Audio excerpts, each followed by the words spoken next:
trouvons en ce moment dans le laboratoire de restauration des sarcophages de Deir el-Bahari. Comme vous le savez peut-être déjà, ici ont été entreposés deux cercueils, un cercueil extérieur et un cercueil intérieur, qui appartiennent à un lot assez important de 10 objets, donc de 6 cercueils et de 4 planches de momie, qui proviennent directement donc, de cette deuxième cachette de Deir el-Bahari. Ces cercueils ont une assez triste histoire en fait. Donc, en 1894, cette deuxième cachette a été découverte. Malheureusement, il s'est produit un fait absolument lamentable, c'est qu'à l'époque, cette cachette qui contenait environ 400 cercueils avec les momies et du mobilier funéraire a été évacuée en une semaine. Ce qui signifie que toutes ces pièces ont été acheminées vers le musée du Caire, qui était alors un tout petit musée. Et donc déjà, de par ce déplacement, donc de ce premier voyage, les cercueils ont probablement beaucoup souffert des conditions justement d'acheminement vers la capitale. Ensuite, à partir du Caire, le gouvernement a offert des lots de sarcophages à différents pays dans le monde entier. Les musées royaux d'art et d'histoire en ont reçu un, le lot numéro 15. Et donc c'est ce lot que vous pouvez maintenant admirer dans la salle principale de l'exposition Sarcophagie. Les cercueils ont énormément souffert de ce grand voyage par bateau. En effet, nous savons que le conservateur de l'époque, quand il a ouvert les caisses, était absolument catastrophé, car toute la polychromie avait subi des craquements, des fissures. Donc, il y a environ un peu plus de 100 ans, donc toujours en 1894, le musée appelle à la rescousse un restaurateur.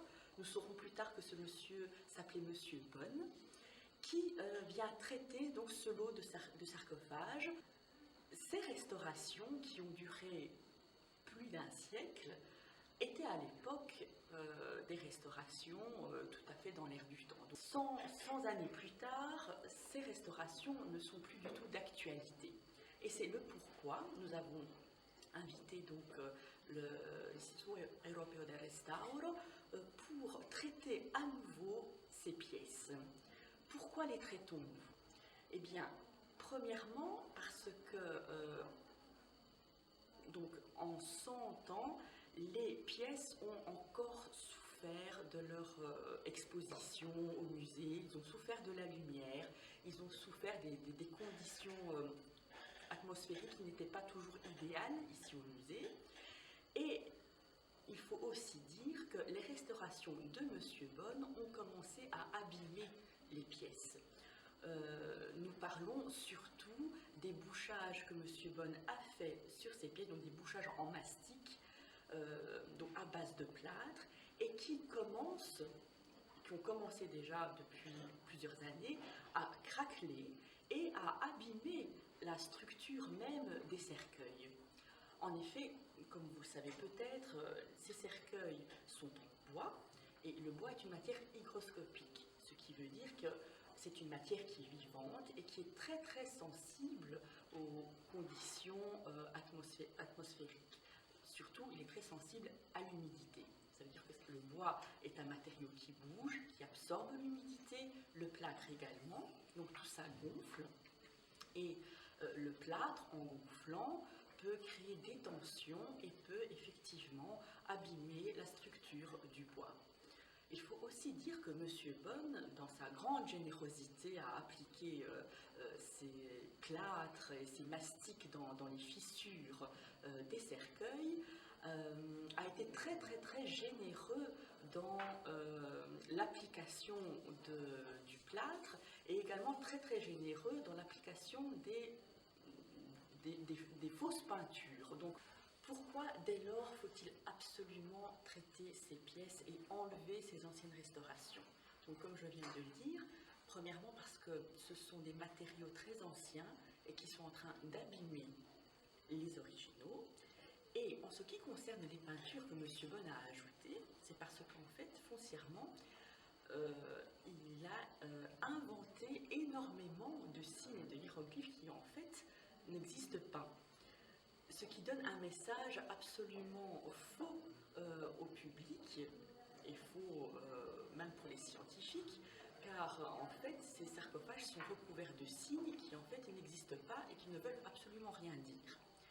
Donc pour un souci donc, de précision et un souci scientifique, nous ne pourrons pas garder ces peintures qui en fait ne correspondent absolument à rien.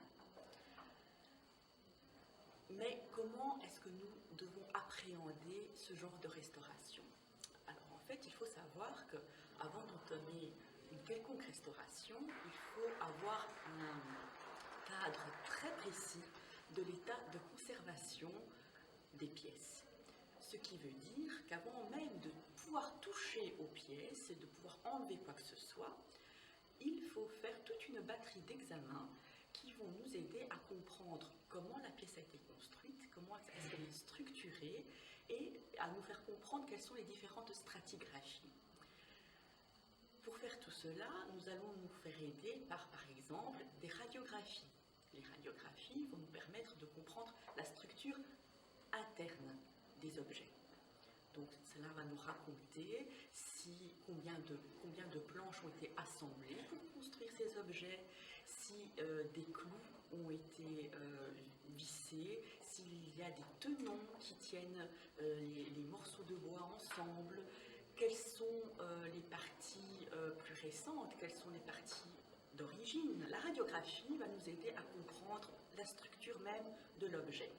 Ensuite, nous allons passer à toute la gamme des photos ultraviolettes, donc les UV.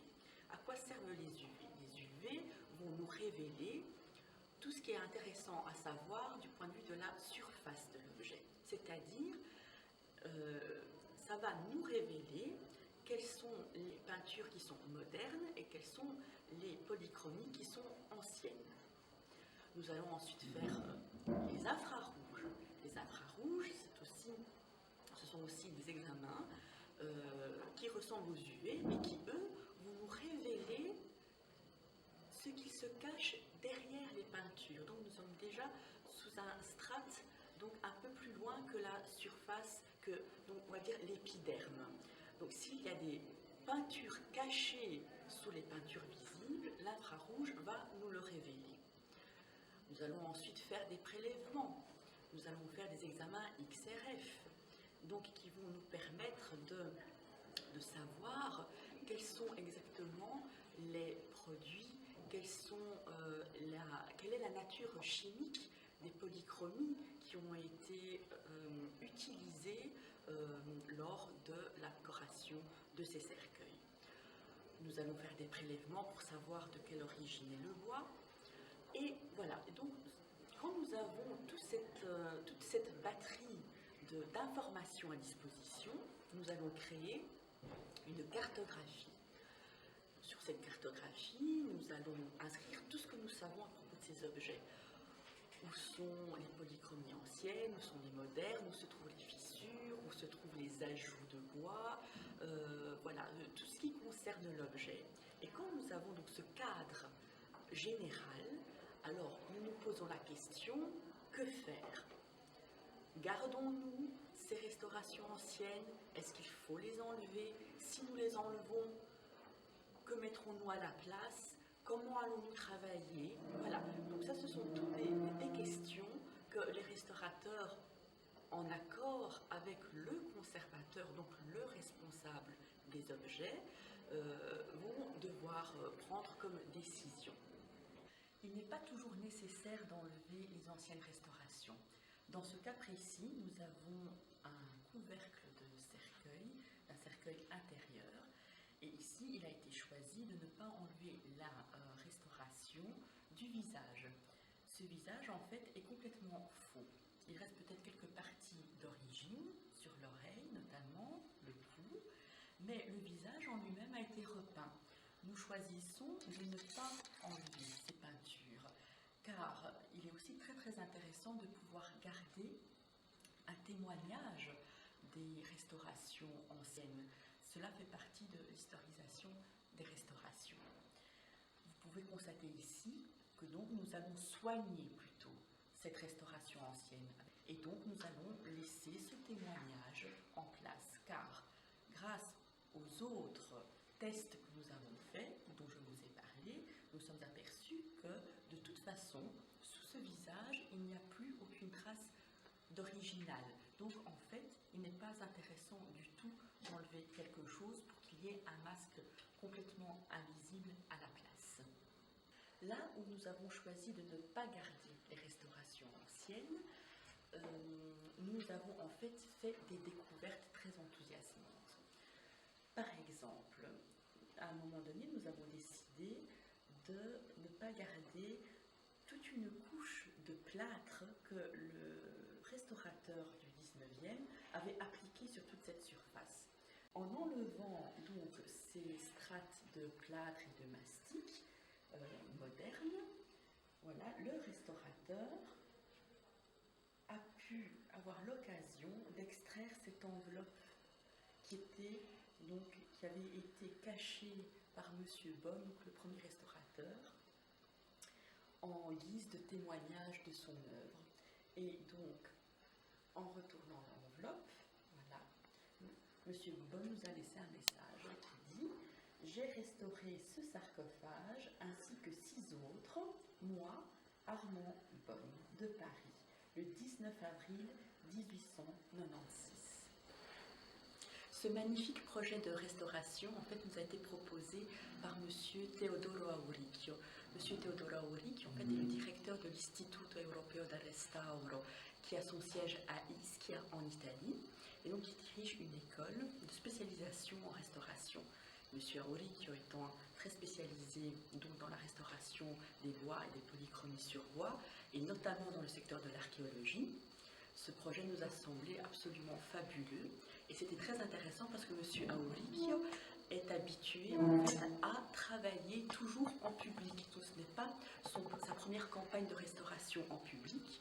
Et c'est vraiment un modus operandi de son institution. Et donc c'était, en ce cas précis, quelque chose de très intéressant qui n'avait jamais été fait au Musée royal d'art et d'histoire. Et nous avons remarqué que le public était vraiment très enthousiaste de pouvoir voir les restaurateurs au travail, car en fait la profession de restauration, en règle générale, se